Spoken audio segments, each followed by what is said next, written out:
많은 분들이 회사 생활, 직장 생활들을 하시고 다 일들을 하시죠.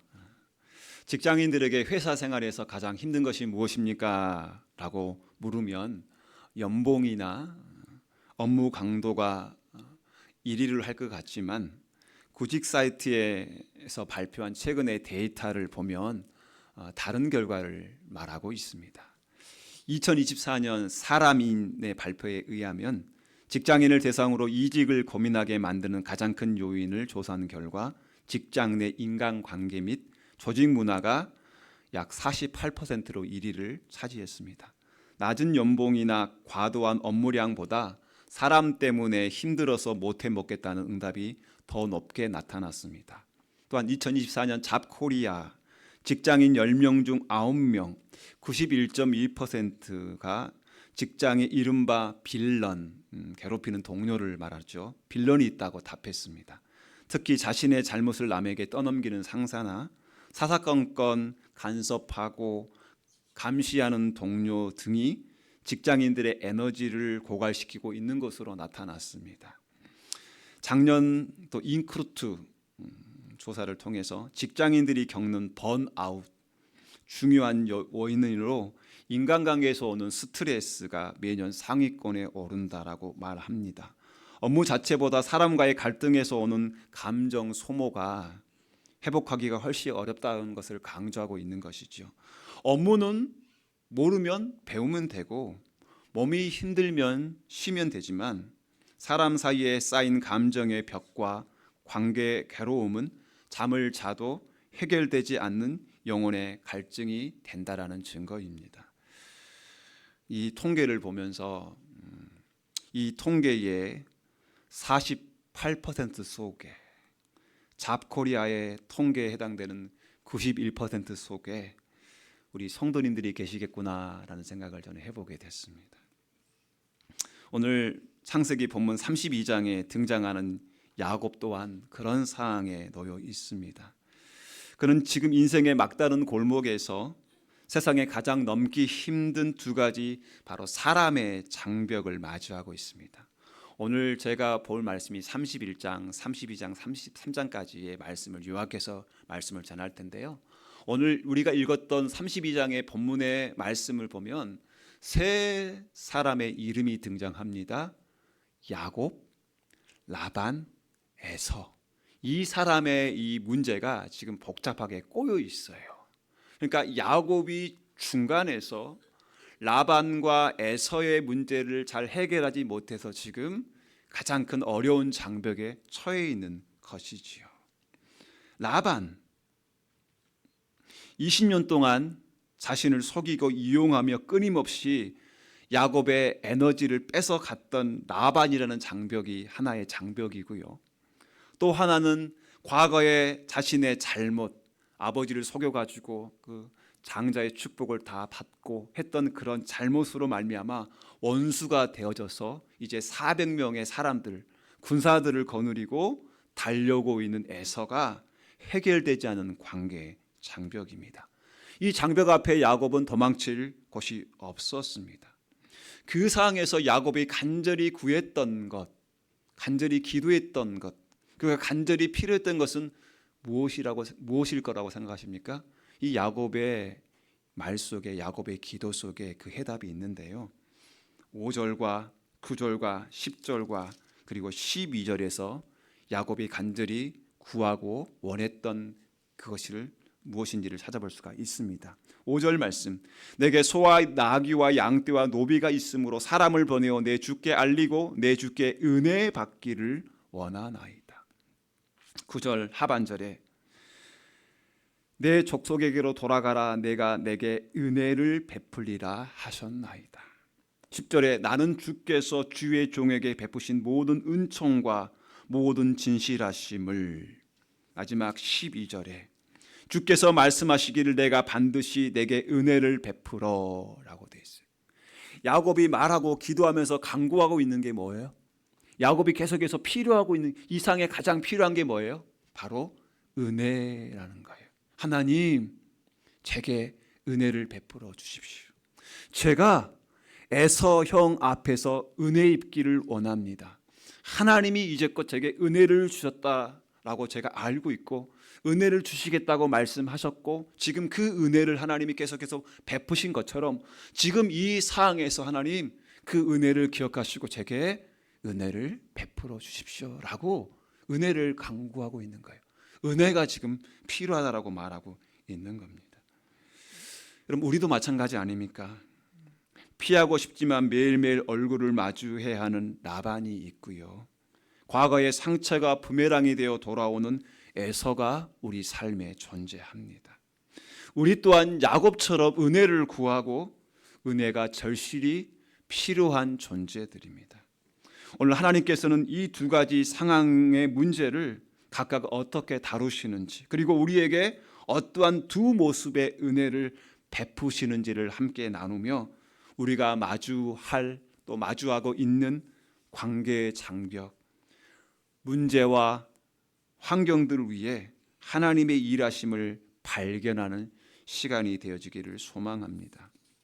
첫 번째로 하나님이 베풀어 주시는 은혜의 모습, 야곱의 삶을 통해서 찾아볼 수 있는 하나님이 베풀어 주시는 은혜의 모습은 바로 상대방, 대적과 환경을 변화시켜 주시는 은혜입니다. 라반의 경우가 이 은혜에 해당됩니다. 31장의 내용을 보면요, 야곱이 그의 가족과 함께 외삼촌과 살고 있다가 외삼촌 라반을 떠납니다. 그런데 여러분들 어떻게 떠나는지 잘 아시죠? 외삼촌 라반, 이제 제가 삼촌 곁에 20년을 살았습니다. 제가 가나안 땅을 떠나올 때 베델 들판에서 하나님이 저를 만나 주시고 아무것도 없는 저에게 축복해 주시겠다고 말씀하시고 다시 가나안 땅으로 돌아오겠다고 하나님께서 약속해 주셨습니다. 저는 그 약속을 지키겠다고 약속했습니다. 삼촌 라반, 이제 때가 됐습니다. 제가 삼촌의 도움으로 많은 가축도 거느리게 됐고 그리고 내 아내를 통해서 많은 자녀도 제가 낳게 됐습니다. 감사합니다. 이제 돌아가기를 원합니다. 그래, 고생 많았다. 내가 축복하노니 잘 돌아가라. 이렇게 떠나왔나요? 아니죠. 야반 도주를 했습니다. 우리 초등부 친구들이 있기 때문에 야반 도주가 좀 어려운 말일 텐데 우리 초등부 친구들의 좀 말로 표현하면 먹튀한 거예요. 먹튀. 먹고 싶어요. 튀김 소보로 이 뜻이 아니고 라반 입장에서 봤을 때는 자기로 말미암아 이 야곱이 많은 재산과 자기 두 딸과 또 함께했던 그런 첩들을 통해서 이렇게 많은 자녀를 낳게 됐는데 나한테 인사 한마디 하지 않고 내가 양털을 깎기 위해서 다른 곳에 간 사이에 먹고 튀어버린 거예요. 이 사실을 라반은 3일 후에 알았어요. 야, 야곱과 그의 가족들이 야반도주했어, 먹고 튀었어. 이거를 3일 후에 한 거예요. 그래서 일주일을 쫓아가서 야곱을 따라잡습니다. 얼마나 화가 났겠어요. 죽이고 싶지 않았겠어요. 그 모든 화난 감정들을 아마 야곱에게 다 풀려고 씩씩거리면서 바로 딱 목전에 서 있었던 그런 타이밍에 창세기 31장 24절에 어떤 일이 일어난 줄 아세요? 그 밤에 하나님이 라반을 찾아오십니다. 24절 말씀, 밤에 하나님이 아람 사람 라반에게 현몽하여 이르시되 너는 삼가 야곱에게 선악간에 말하지 말라 하셨더라. 하나님이 라반에게 나타나셔서 라반아, 너의 감정에 너가 화난 대로 야곱에게 어떤 타치도 하지 말라라고 하나님께서 강건적으로 라반의 의지를 꺾어버리신 거예요. 야곱이 아직 연약하고 준비되지 않았을 때에 하나님은 라반을 막아주셔서 야곱을 강제적으로 보호해 주신 겁니다. 여러분, 우리 인생에도 이런 은혜가 있습니다. 그리고 이런 은혜가 필요하고 우리는 이런 은혜를 간구하죠. 우리가 기도할 때 우리의 바람대로 환경과 상대방의 마음을 바꾸어 주시는 경우를 우리는 경험합니다. 또는 우리가 기도하기도 전에 하나님이 미리 악한 길을 막으시고 대적들의 마음을 돌려놓으시는 라반의 은혜가 우리 삶 가운데 있음을 우리는 발견합니다. 우리가 기도하면서 응답받기 원하는, 우리가 기도하면서 보기 원하는 대부분의 은혜는 바로 이런 은혜의 모습 아닙니까? 그렇죠. 저도 그렇습니다. 하나님, 어려운 가운데 지켜주시고 대적들의 마음을 바꿔주시고 환경들을 변화시켜 주시고 막혀있는 장벽들을 허물어 주십시오. 내가 아니라 다른 상대방이, 환경이 변화되어지기를 원하고 그 은혜를 우리는 많이 기대하고 기도한다라는 사실이에요. 그런데 하나님은 그런 은혜를 주시지만요, 우리가 오늘 제가 나누고 싶고 주목하고 싶은 한 가지 또 다른 은혜는 뭐냐 하면, 상대방과 환경의 변화가 아니라 바로 우리 자신, 나라는 자신을 변화시켜 주시는 은혜라는 겁니다. 에서의 경우가 이 경우에 해당됩니다. 에서를 마주해야 할 야곱의 경우가 바로 이 경우인 거지요. 야곱에게 있어서 진짜 문제는 에서였습니다. 20년 전에 야곱이 지은 기회의 결과로 인해서 에서는 400명의 군사와 함께 지금 다가오고 있습니다. 여러분, 근데 한번 생각해 보자고요. 야곱은요, 에서를 만나기 전에 쫓아온 라반을 먼저 만났어요. 라반을 통해서 뭘 들었지요? 야, 내가 지금 화가 나가지고 너를 일주일 쫓아왔어. 와, 내가 진짜 화난 대로 너에게 하고 싶었는데 어젯밤에 하나님이 나타나가지고 너한테 그렇게 하지 말라고 그래서 내가 지금 참고 있는 거야. 내가 그렇게 하면 혼나기 때문에 그렇게 한다라고 말한 거잖아요. 그거를 이미 알고 있죠? 누가요? 야곱이요. 그러면 야곱은 그렇게 하나님께 은혜를 구하면서 그렇게 생각할 수 있지 않겠어요? 하나님, 이번에도 하나님 진짜 더 큰 문제, 지금 에서를 제가 마주해야 되거든요. 하나님, 라반에게 역사하신 것처럼 에서에게도 그렇게 나타나셔가지고요, 함께한 400명의 군사에게 나타나셔가지고, 야, 너 야곱에게 그렇게 하지 마. 과거에 상처가 있다고 해서 화가 난 대로 하지 마. 야, 400명의 군사를 다 물리고 야곱을 만나. 이렇게 할 수 있잖아요. 야곱이 그 은혜를 구하지 않았을까요? 그렇죠? 라반에게 임했던 그 은혜처럼 동일하게 에서에게도 하나님이 동일하게 그렇게 역사해 주기를 기대하면서 계속 은혜를 구합니다. 5절에서도 10절에서 하나님 은혜를 기억해 주십시오. 은혜를 베풀어 주십시오. 그런 기도지 않았을까요?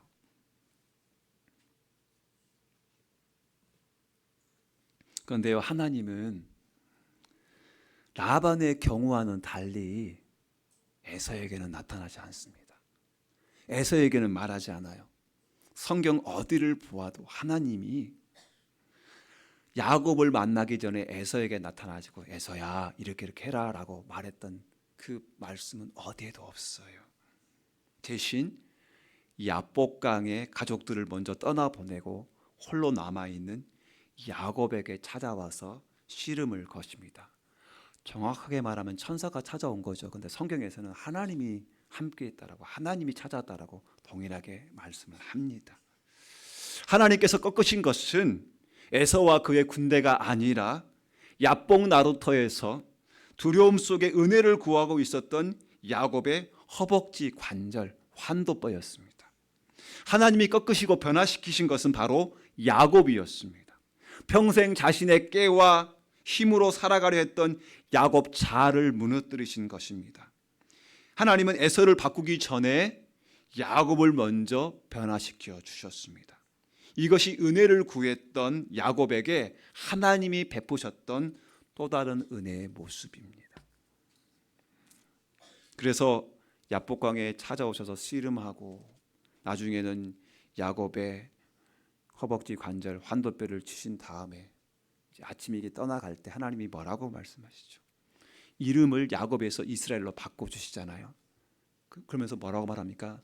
이스라엘로 이름을 바꿔주는데 이는 네가 하나님과 겨루어 이겼음이니라 라고 하잖아요. 저는 궁금합니다. 뭐가 궁금하냐면 보세요. 여러분, 정말 야곱이 하나님과 겨루어서 이겼나요? 이겼어요. 하나님이 야곱에게 저 주었다고 하는데 저는 의문이 드는 거예요. 야곱이 하나님과 겨루어서 이겼다고? 아니 밤새도록 천사와 씨름하다가 그것도 아마 비둥비둥한 게 아니고 천사가 계속해서 아마 일부러 져줬을 것 같아요.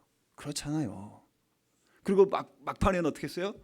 그냥 허벅지 관절을 딱 쳐버렸잖아요. 그래서 에서 앞에 나갈 때 발을 절뚝이면서 나아갔잖아요. 진 거예요. 졌잖아요. 근데 하나님이 뭐라고요? 내가 나와 싸워서 이겼다라고 하면서 야곱의 이름을 이스라엘로 바꿔주시잖아요. 이해가 안 되지 않습니까? 왜 하나님께서는 분명히 이기셨는데 야곱이 이긴 것처럼 해주시고 너의 이름을 이제부터는 이스라엘이야. 왜냐하면 네가 나와 싸워서 이겼기 때문이야 라고 이름을 바꿔주시잖아요. 성경학자들은요, 야곱이 육체적으로는 패배했음에도 불구하고 하나님께서 내가 이겼다라고 선언하신 이 장면을요, 성경 전체를 관통하는 가장 아름다운 영적 역설로 해석합니다. 세 가지 의미가 있는데 첫 번째는 끝까지 매달리는 간절함의 승리라고 보는 거예요. 이 야곱의 야복 나루터에서 하나님의 천사와 씨름하고 매달리는 이 장면을요, 호세아 12장 3-4절 말씀은 이렇게 이야기를 합니다.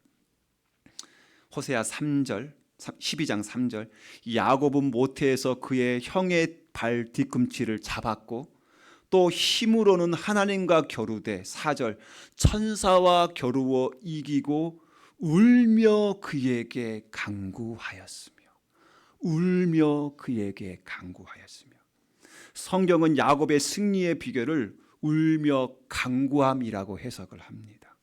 하나님의 마음을 움직인 것은 야곱의 강력한 근력이 아니라 그의 절박함이었다라고 말하고 있는 거예요. 하나님은 당신의 자녀가 모든 것을 포기하고 오직 하나님만을 붙들 때 기꺼이 져주시는 분이십니다. 또한 야곱이 졌기 때문에, 깨졌기 때문에 이겼다라고 이야기하고 있는 겁니다. 야곱은 평생 자신의 깨와 힘으로 살던 사람입니다.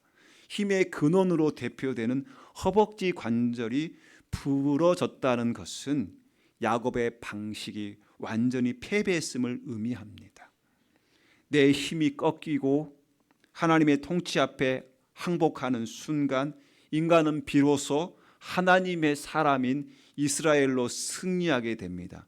즉 항복이 승리가 되는 사건을 말합니다. 또 한 가지는요, 하나님의 저주심의 은혜에 의한 승리입니다.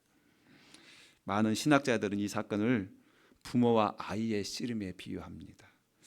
아버지가 어린 아이들과 장난치고 씨름할 때에 힘이 없어서 넘어지는 것이 아닙니다. 그렇죠, 양지연 집사님. 네. 저도 예전에 아들과 싸울 때, 야 아들아, 남자는 강하게 커야 돼. 뭐 이 싸움에서 씨름에서 뭐 아빠 아들이 어딨어? 승리가 중요한 거지 하면서 목을 조르고 막 팔꿈치 꺾고 이렇게 하나요? 혹시 아버지 되신 분들, 어머니 되신 분들, 딸들과 아들들과 장난칠 때 이렇게 하셨나요? 아니에요. 져줘요. 일부러 져줍니다. 왜요? 사랑하니까. 그 아이의 성장을 위해서, 혹은 아이의 간청을 들어주기 위해서 그 아이에게 승리감을 거치기, 자존감을 높여주기 위해서 일부러 사랑하기 때문에 져주는 거예요. 하나님도 동일했던 겁니다. 하나님은 야곱을 굴복시켜 파멸시키려는 목적이 아니라 그를 복주실 목적이셨기 때문에, 따라서 야곱의 승리는 야곱의 실력이 아니라 하나님의 자기 비하와 사랑의 결과라는 겁니다. 여러분 기억하십시오. 세상은요, 자신들 앞에서 울면서 간절히 매달리는 자를 승리자라고 말하지 않습니다. 세상은 자신들 앞에서 자신의 연약함을 드러내면서 깨어지며 두 손 들고 항복하는 자를 승리자라고 말하지 않습니다. 그러나 오늘 야곱의 경우를 통해서 보이는 하나님께서는요, 울면서 간절히 매달리는 자를 세상에서는 승리자라고 말하지 않지만 우리 하나님께서는 주님 앞에서 상한 심령으로 간절히 울며 간구하는 그 사람들을 주님 앞에 자가 철저히 깨어지며 회개하며 통곡하며 하나님 앞에 항복하는 그 사람을, 하나님의 저주심을 경험하는 사람을, 하나님이 진정 나의 보호자시며 내 편이심을 경험하는 자를 승리자라고 여겨주신다는 사실입니다. 이것이 은혜를 구하는 우리에게 주시는 하나님의 또 다른 은혜의 모습이라는 사실입니다. 야곱이 이스라엘이 되어 절뚝거리며 형 앞에 7번 절하며 나아갈 때에 비로소 에서의 그 완고한 마음이 녹아내립니다. 그럼 문제는 에서였는데요, 답은 야곱의 변화에 있었습니다. 야곱이 변화되어 형 앞에 섰을 때 놀라운 고백을 합니다. 33장 10절 말씀에 보면 내가 형님의 얼굴을 본즉 하나님의 얼굴을 본 것 같사오며 라고 고백하죠. 하나님이 야곱을 변화시켜서 그를 죽이려고 했던 원수의 그 얼굴이 하나님의 얼굴로 보이게 한 것이죠. 동일합니다. 하나님이 나를 변화시키면, 우리를 변화시키면 나를 죽이려던 그 원수의 얼굴이 하나님의 얼굴로 보이기 시작합니다. 라반의 때에는요, 하나님이 상대방을 통제하셔서 문제를 해결하셨지만 에서의 경우에는 하나님이 야곱이라는 나를 변화시켜 주셔서 세상을 이기게 하신 것입니다. 이것이 성숙한 그리스도인이 경험하는 은혜이며 승리입니다. 우리 사랑하는 성도 여러분, 우리는 흔히 문제가 해결되고 고난이 비켜나가는 것만을, 나의 대적 원수가 내 앞에 굴복하는 것만을 은혜라고 생각하는 경우가 많이 있습니다. 하지만 오늘 본문의 야곱을 통해서 하나님이 주시는 은혜의 또 다른 다양한 모습을 살펴보았습니다. 첫 번째는 상대방의 입을 막아 나를 지키시는 은혜고요. 다른 하나는 나의 허벅지 관절을 꺾어서 나를 변화시켜 변화된 눈으로 세상을 이기게 하시는 은혜입니다. 우리 사랑하는 성도 여러분, 혹시 지금 여러분을 괴롭히는 에서와 같은 상황에 처해 계신 분들이 있으십니까? 왜 하나님 저 사람을 가만두십니까? 하나님 저 사람을 변화시켜 주시면 안 되시나요? 하나님 왜 저의 환경을 바꿔주시지 않으십니까? 라고 혹시 묻고 계신 분들이 있으십니까? 그럴 때 우리 하나님께서는 상대방을 변화시켜 상황을 벗어나게 해주시는 그런 응답뿐만 아니라 나와 우리를 변화시켜서 상황을 압도하게 만드시는 또 다른 은혜를 우리에게 응답하신다는 사실을 우리가 잊지 말았으면 좋겠습니다. 우리의 삶 속에 이 두 모습의 은혜가 넘치시기를, 이 두 모습의 은혜로 살아가는 우리 모두가 되어지시기를 주의 이름으로 축원드립니다. 기도하겠습니다.